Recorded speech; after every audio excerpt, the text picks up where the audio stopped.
اگر teacher class room کے اندر موجود نہیں ہے تو بچے شرارت ضرور کریں گے، کوئی کرسی توڑے گا، کوئی استاد کی نقل بنائے گا، کوئی ایک دوسرے کے ساتھ مار پیٹ کرے گا۔ وجہ کہ استاد کلاس روم میں موجود نہیں ہے، مطلب یہ ہے استاد دیکھ رہا ہے، یہ تصور ختم ہوا تو جرائم کلاس روم کے اندر جنم لیتے ہیں۔ کوئی کسی کو مار رہا ہے، کوئی کسی کو پیٹ رہا ہے، کوئی کسی کو تکلیف دے رہا ہے، پتہ کیا چلا؟ کوئی دیکھ رہا ہے۔ اس تصور کے خاتمے نے گناہ کو جنم دیا۔ اسی طریقے سے آپ دیکھیں ہمارے پیارے بھارت ملک ہندوستان کا قانون ہے، اور بھی ممالک میں ہوگا لیکن ہمارے بھارت کی بات ہم کرتے ہیں۔ ملک ہندوستان کا قانون ہے اور بڑا خوبصورت قانون ہے۔ ہندوستان کے بہت سارے قوانین ایسے ہیں جو ہندوستان کو پوری دنیا میں ممتاز کرتے ہیں۔ مثال کے طور پر ایک انسان کے لیے یہ ہے، اگر وہ بائک چلائے تو اس کو ہیلمٹ پہننا ضروری ہے،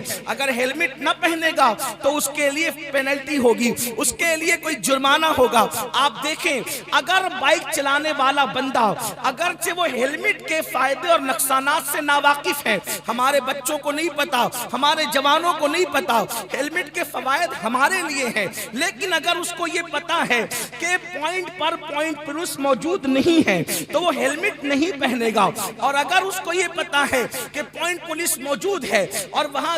جرمانہ اور سزا کا کوئی تصور ہے تو فوری طور پر وہ بائک روکے گا اور ہیلمٹ پہنے گا۔ پتا چلا جرم کیوں ہوا؟ اس لیے کہ کوئی دیکھ رہا ہے۔ اس تصور سے دور ہوا تو انسان ہیلمٹ سے دور ہوا، یعنی قانون شکنی اس نے کی۔ مطلب کیا بات سمجھ میں آ رہی ہے؟ ایک بیٹا اگر سگریٹ پی رہا ہے تو اس کو یہ سمجھ میں آ رہا ہے ابا نہیں دیکھ رہے ہیں، اس لیے تو وہ سگریٹ پی رہا ہے، خود سگریٹ پی رہا تھا، ابا چلے آئے، ابھی جائز اور ناجائز کی بات نہیں کرتا، فوری طور پر ہاتھ پیچھے کرے گا اور جلدی سے پھینک دے گا۔ آپ مجھے بتائیں کس تصور نے اس کو سگریٹ پلایا اور کس تصور نے سگریٹ سے روکا؟ تصور یہ تھا ابا نہیں دیکھ رہے ہیں، ہاتھ میں سگریٹ آ گئی، اور جیسے ہی تصور آیا ابا دیکھ رہے ہیں، کسی مقرر کی ضرورت نہیں پڑی، کسی خطیب کی ضرورت نہیں پڑی، کسی ناصر کی ضرورت نہیں پڑی، ابا دیکھ رہے ہیں، فوری طور پر ہاتھ سے سگریٹ چھوٹ گئی۔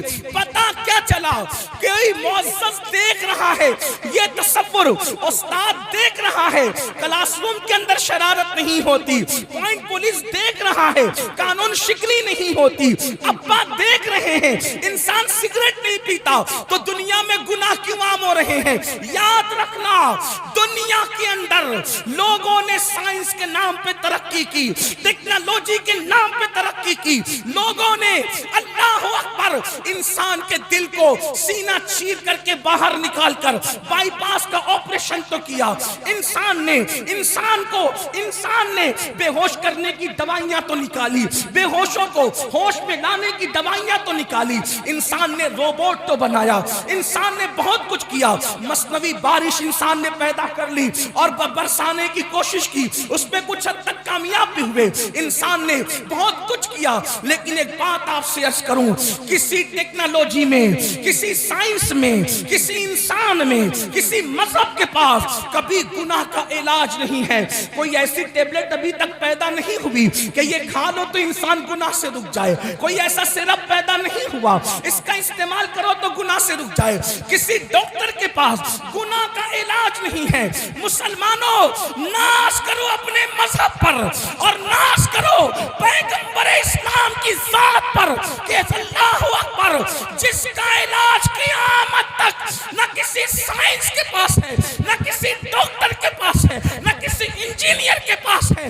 اس گناہ کا علاج صرف اور صرف مذہب اسلام کے پاس ہے۔ اگر تمہیں یہ پتا ہے اللہ اکبر کہ کوئی دیکھ رہا ہے، اس کا تصور انسان کو گناہ سے روک دیتا ہے، تو اسلام کہتا ہے بندے تجھے باپ دیکھے نہ دیکھے، تجھے ماں دیکھے نہ دیکھے، تجھے پولیس دیکھے نہ دیکھے، تجھے بھائی دیکھے نہ دیکھے، تجھے استاد دیکھے نہ دیکھے، اللہ کا قرآن کہتا ہے ہوا معکم اینما کنتم، تم جہاں کہیں ہو اللہ تمہارے ساتھ ہے۔ کتنا ساتھ ہے؟ کہاں ساتھ ہے؟ جہاں تمہارا سایہ بھی ساتھ نہیں جا سکتا، اس سے زیادہ قریب خدا کی ذات ہے۔ فرمایا جا رہا رہا ہے نحن اقرب الیہ من حبل الورید، تیرا خدا تیری جان سے زیادہ قریب ہے، تیری شہرت سے زیادہ قریب ہے۔ اللہ اکبر۔